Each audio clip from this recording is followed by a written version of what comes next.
So with the units that are at your table, that's kind of what we started off. We said that we developed some units to kind of guide you through the writer's workshop process. It's not a curriculum, it's just a framework. If you look, oh, and they're flipped. So, typo. The top one that has 1 through 6, that's actually first grade. So if you're a first grade teacher, you're going to start off with the launch unit. And that's just going to teach your kids those procedures, get them into writing. Right now I'm doing the launch with my class. It's talking about building our stamina, breaking down each part of the writing process, really talking about what Writer's Workshop is going to look like in your classroom. That being said, it's a framework. How it looks in my classroom may be completely different than how it looks in your classroom. You want to do what's best for your kids' needs. So you'll start with the launch, and then Unit 2 is the narrative unit.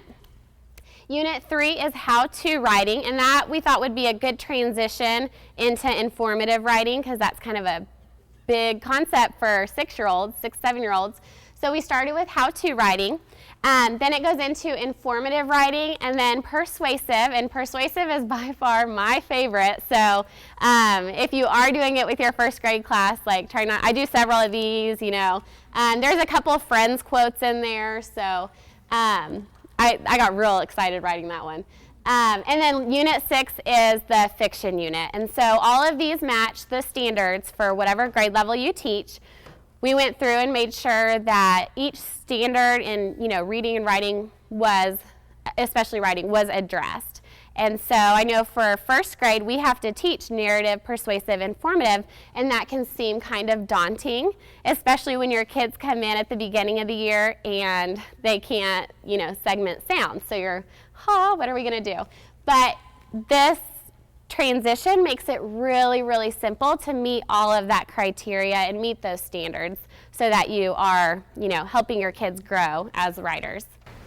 Okay, and pre-K and K, we start off with connections and procedures, and that's kind of what I was talking about before. We spend a lot of time on routines, how to hold a book, how to be respectful, and we have tons of great literature that helps you. Read it, don't eat it. It's one of my favorites.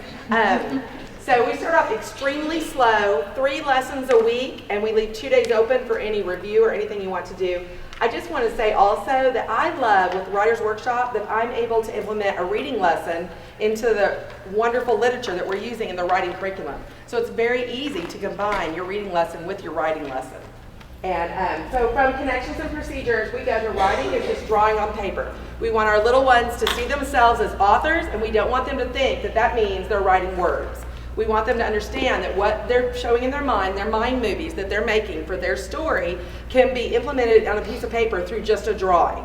And that's the beginning of writing. And when we get that across to them, they start really seeing themselves as authors and they get very excited, and that's what we want. So from there, we go to our writer's launch. And this is where we go into more of the routines. How do we get our papers? How do we pair and share with peanut butter and jelly partners? How to get excited about celebration times. Then we're going to go into narrative writing, which is a huge block. We have part 1 and part 2. We spend a lot of time telling our stories because I know you have those little ones that cannot wait when you say, does anybody have any questions? And they raise their hand and they tell you that their uncle went to the lake and sailed a boat.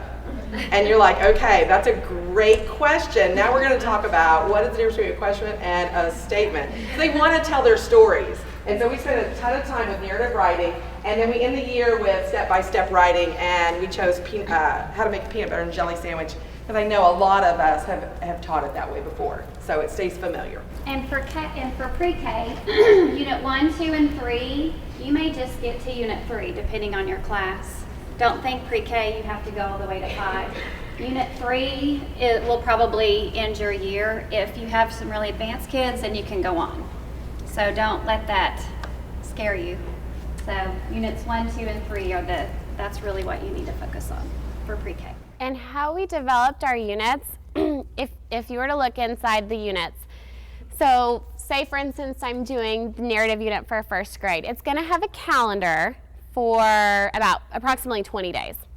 But there may only be like 20, I think I did first grade 25 days.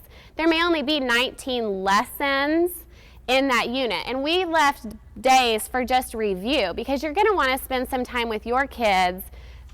Last year's group, it was like this. Like I would feel like, we're such good writers. And then I was like, we had to start over the next day. So it was one of those groups. But the year before, my group was like soaring. So I could do a lot different stuff with that group than I could with my class last year. Last year we had to spend all those, extra days reviewing procedures, going over, what a good compliment looks like. So we left days in there for you to decide what you want to work on with your kids, just depending on the year you have, the group you have. So there's lots of opportunities for you to guide your teaching.